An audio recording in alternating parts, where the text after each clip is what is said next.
Urca!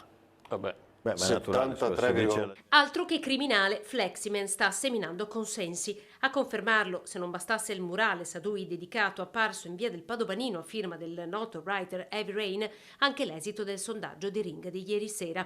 Alla domanda "condividete la sua azione?", a sorpresa ha risposto sì il 73,1% dei partecipanti, che sono stati oltre 2500. Il no si è fermato a 26,9%.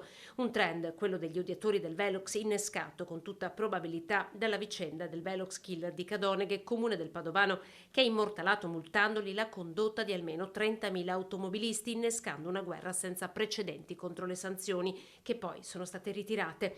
Alla politica ora, dopo il 13° Velox, ha battuto il compito di interrogarsi su questi strumenti installati come dissuasori di velocità, percepiti dagli utenti però come un modo per far cassa. Io ho un autovelox e non l'ho mai utilizzato. O meglio, l'ho cioè utilizzato spento? una volta spento, perché credo che l'autovelox debba servire a ridurre magari la velocità in maniera preventiva, ma non a fare cassa per il comune. Negli anni passati molte amministrazioni li hanno messi anche per far cassa, bisogna essere onesti. Concordo con Pettenò che ci sono strade e strade.